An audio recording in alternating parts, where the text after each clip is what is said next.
అరే మనిషి అన్నాక సిగ్గు శరం మానం మర్యాద ఉండాలరా. పొద్దున్నే లేచి ఊరి మీద అడుక్కు తినడానికి బయలుదేరేవేంట్రా సిగ్గు లేకుండా. నీ తోటోళ్ళు చూడు ఆల్రెడీ ఉద్యోగం తెచ్చుకొని కార్లు కొనుక్కొని పిల్లల్ని కంటున్నారు 10 మందిని. అది కన్నట్లేదు మామయ్య, ఈనట్టుంది. నాకు నీకన్నా పెద్ద ఎదవని చూపిస్తే స్పాట్లో 500 ఇచ్చేస్తారా? మాయ మళ్ళీ మాట మార్చావు కదా. నువ్వు చూపించు నేను ఇస్తా. హలో వచ్చా, గుడ్ మార్నింగ్ రా. మా వచ్చామంటే నీకు పలావ్ ఇప్పిస్తా.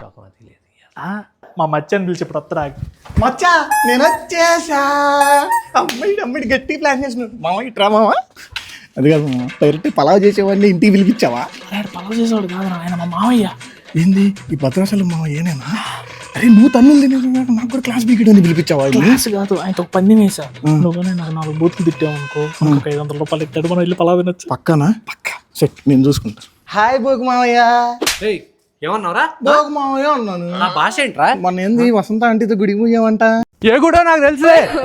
ఇన్ఫర్మేషన్ ఎవరిచ్చాడ్రా? మనకేమో అన్ని లూజ్ అయిపోయినాయి. ఎందుకు ఇవన్నీ? నీకన్నా పెద్దలా ఉన్నాడు కదా రైడు. నేను చెప్పా కదా మరి, నాకంటే పెద్దదం తీసుకొస్తాను. 500 ఇచ్చే తెగించారా మీరు?